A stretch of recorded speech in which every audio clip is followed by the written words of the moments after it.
Welcome to I'm a Perfectionist, Get Me Out of Here, where we are all allowed to be perfectly imperfect. I'm Eileen Webb. I'm a psychologist, CBT and EMDR therapist, anxiety mastery coach, author of 4 books, and podcaster as well. Yeah. Ikhlas, hello. Hi, welcome to I'm a Perfectionist, Get Me Out of Here. It's amazing to have you here. Thank you, Eileen, and thank you for having me. And it's really great to be here and to be part of the I'm a Perfectionist, Take Me Out of Here. We all want to get out of here because it's really stressful It to be is. thinking. Yeah. So Yeah, I'm glad to it's be in this space amazing. with you. So I'm really excited to hear about how you can bring insights to how this is affecting your life. But we can start with your life story.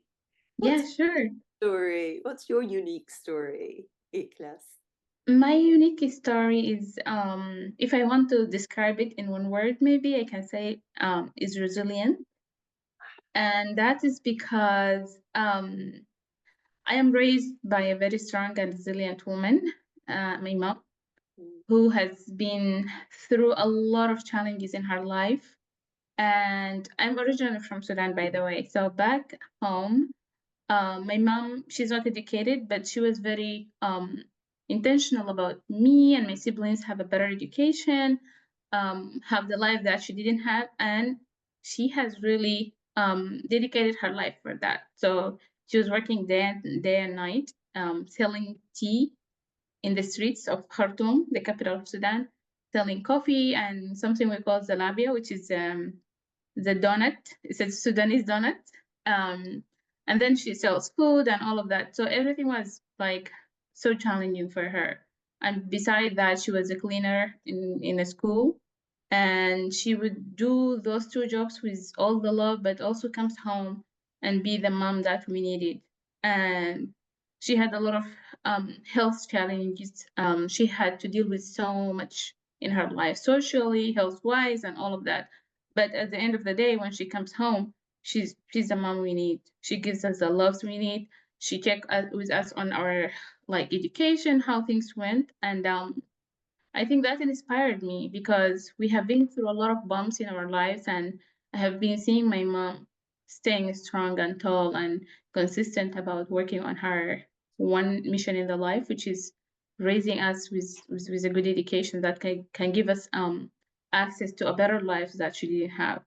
And my story is not different because I have been through a lot also at when I was back home and now when I'm in the United States. Um, it hasn't been an easy at all for me, but I always think about my mom and I think what she would do in this situation, and I get inspired. I get the power I need to keep moving. And just to give a like maybe like short screenshot of what's happening with me, I'm an immigrant in the United States from Sudan, and they came here 6 years ago. Before I come here, I had a life, a stable life. I had a job, but I was forced to leave my country. So I left everything, my family, my job, all the life I built there. Uh, and I had to also leave my fiance by at the time. Now he's my husband. But it has been really challenging to leave everything behind me. And then when I came here the first time, like I had to deal with all the immigration long procedures that's taking years until you get the paper to be able to work. So I had to, to depend on other people, which was very like a vulnerable situation. And it wasn't really the person who was used to be depending on people to do my things. I've always been very independent and I've been the person who supports people. So being in that situation was my first difficult life experience in the United States, which it took a lot from me emotionally, um, mentally, and you name it. Then after that, I had to get married virtually. I had to Virtual. watch. So you had a virtual wedding. Yes. Okay. Yeah, and just for people who are not familiar with how wedding in Islam, we do something we call nikah, which is like just doing the traditional part is the mosque. So they did that part, and I wasn't there. I was just following everything through the phone, and that was one of the most painful experiences because like it wasn't just even like a traditional marriage. It was somebody I loved, and it was something that we always wanted to do. And when it was a time, I wasn't there, and I couldn't back home. I couldn't go back home, and he couldn't come here because of the immigration. So we did that, and then we had to meet somewhere in the middle. I couldn't go back home also, and until today, I cannot go back home until I get my U.S. citizenship. So we had to meet somewhere in the middle. But before we do that, COVID-19 hit, and we had to pause everything for 2 years because when I got my travel document, COVID hit. And when COVID was over, my travel document expired because it was like 1 year. Lucky. Yes. That's really unlucky, isn't it? Just the Yeah. COVID and then lockdown. Mm-hmm. How So was then I had to reapply. mm, And then was finally able to travel in 2022. And I did my wedding, and also I just couldn't stay for a long time. I just stayed for like 40 days, and then I came back. When I came back, I was pregnant. So I had to go through the whole process by myself. He wasn't there to support me. I was by myself. And now our daughter is 2 years and 3 months, and she never seen her dad because of the immigration. so he's still not with you. So No.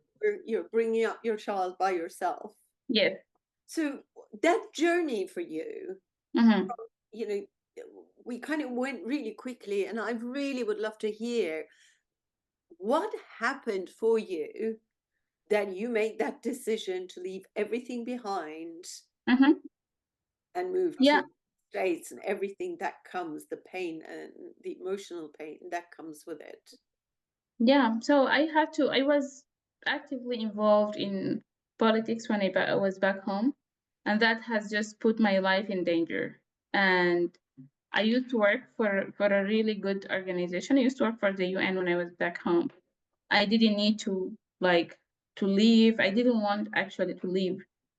So I came to the US in 2014, and I did a lot of like research, and that research was basically about women's in conflict in Darfur. And I spoke in different events about how rape has been a weapon for our former government, Hmm. and it has been used to just to dehumanize those communities. And I wrote that, and I spoke about it in different places. So when I went back home, I was arrested a couple times, and and it impacted me in so many ways. So I finally had to just decide that I don't feel safe. I have to leave. And I honestly I wasn't even feeling safe where I go to work, when I go to like anywhere. I just feel like I'm not safe. So I decided to come back. And when I came back, I had to leave everything behind. Yeah, and that's painful too. It For is. it's you're kind of in a place where it's painful to be there and Yes. dangerous, Mm-hmm. unsafe, and it's Yeah, painful emotionally for leaving your loved ones and everything that you know behind. exactly. Amazing. What a story of resilience, really. I'm still trying. I don't know how long I will last being resilient and stay strong, but now things are more complicated with what's happening in the United States now. Mm, Um, mm, like the war against the immigrants, the agenda that like the new administration is coming with. Um, I just don't know if my husband's visa is ever going to be granted or no. And at the same time, I'm thinking of taking my daughter and taking her to see her dad somewhere in the middle is also like kind of risky option because I'm still not a citizenship. So I don't know if I left, would I be able to come back?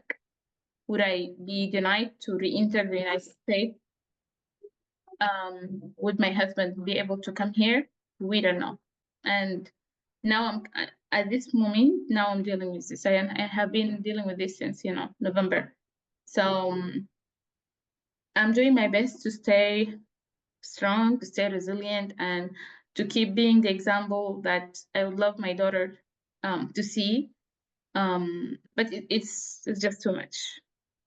Yeah, and that's when uh, that's the time when you need to show yourself love and compassion and kindness.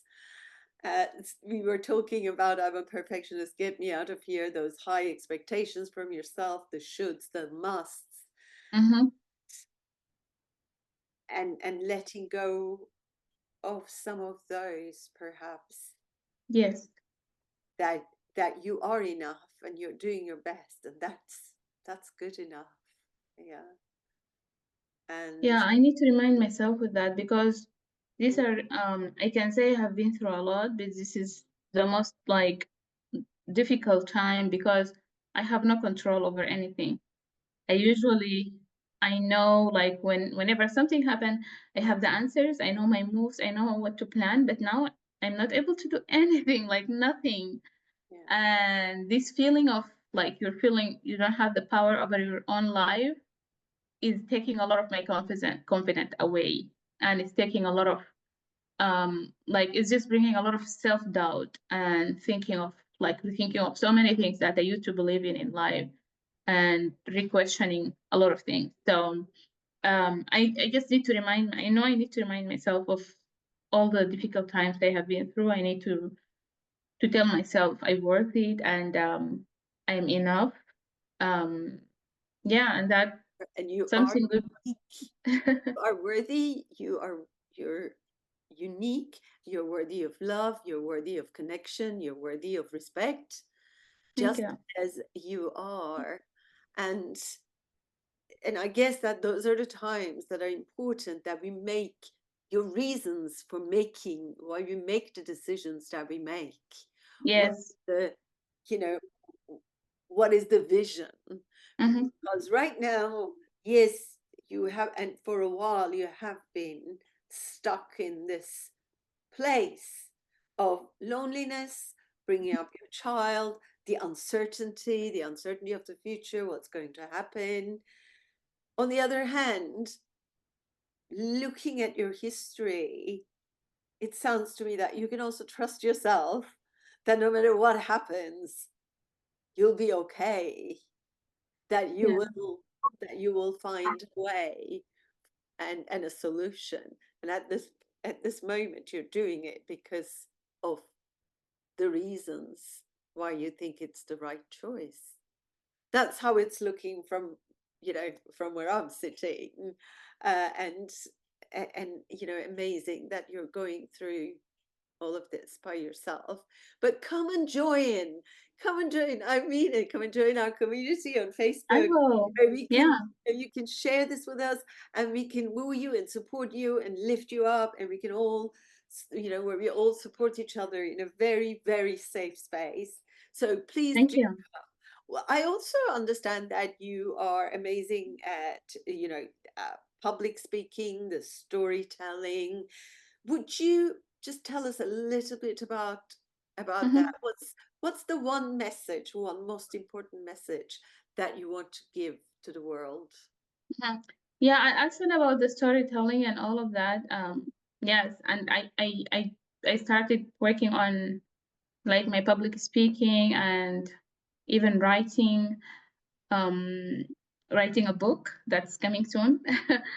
And all of those just because I believe in the power of the right message when it comes to the right time for the right person, because I cannot count the times where I have been saved by an inspiring sentence or an encouraging message from someone. And from here, one of my best role models in that is Les Brown, and they're the ones who connected me with you. So in my darkest moments, when I listen to him talking about how his life has been, it always inspired me. So and it's one of the things when I think about, when I feel like this is what I want to do in my life, my heart beats fast. And I feel like this is what I want to do. I want really to tell people, and especially women and young girls, that they can do it. And no matter how things are difficult, they got it because they have the power. So my message would be like never underestimate your ability to overcome the challenges and the life, anything that life's put in front of you, because you are resilient, and you have no idea how much strong you are until you're in that situation. So anything that's happening to you, you're going to pass it. You're going to be able to handle it, even if it's not perfectly. You're going to get out of that situation with more experience. The only thing you need is you need to acknowledge your like emotions. If you have any negative emotions, it's okay. You need to acknowledge that. You need to understand that it's okay to feel a certain way.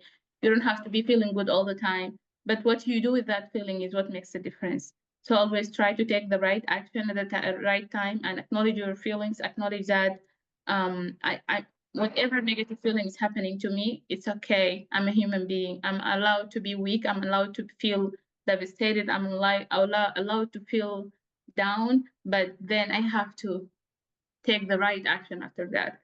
Um, yeah, so this would be my message to everyone who can.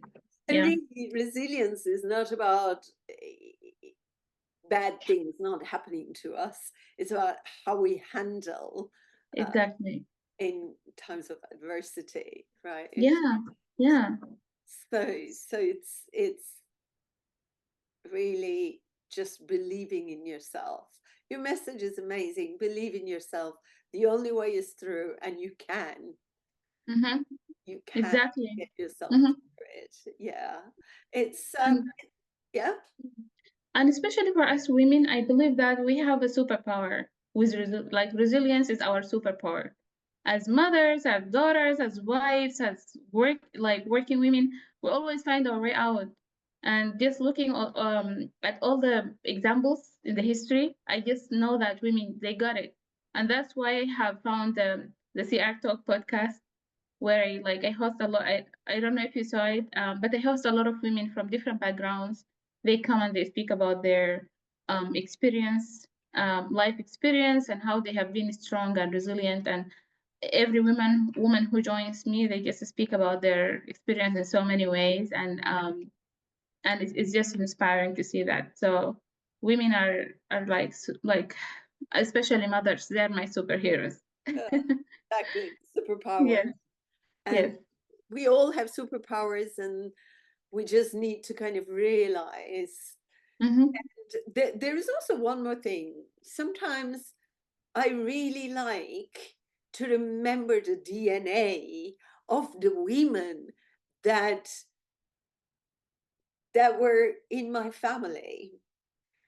You know, the moms, the grandmoms, and their mothers and great grandmothers, and how the tough lives that they had, and how I feel them actually watching my back. Exactly. Exactly. Yeah, Mm-hmm. remember, you're not alone, Yes. right? You're Yeah. not alone. So remembering our ancestors as well, the female, and sometimes well Absolutely. as males, we can have people who are exemplary males as well. But you're right about believing in women's power. I think that there's a reason why we carry babies and give birth, and that we, through also nursing them, our bodies are amazing, how the body produces what the baby needs in different stages uh, of their infancy, and our body does that, gets the best for that And baby. then it recovers, and then it recovers. Yeah, exactly, exactly. Mm-hmm. It's really amazing. So um, it's been lovely chatting with you, and thank you so much for sharing your story, Ikhlas. Yeah, it has been a great opportunity to just chat with a beautiful spirit like yours. And Likewise. yeah, it has been a pleasure. And I hope that we stay in touch. Yes, absolutely. Thank you so much. Thank Lots of you. love. Bye-bye. Bye. Thank you for joining us in I'm a Perfectionist, Get Me Out of Here podcast. If you enjoyed this episode, please do leave stars and a review. Help me spread the word by sharing this with your friends and family. My practical manual, Transformation Through the Power of Quotes, will help you or someone you know get through tough times and feel happier. It is now available on Amazon paperback and Kindle. You can also check out our website, mindandmood.co.uk.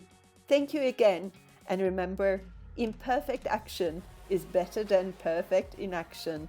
Bye for now.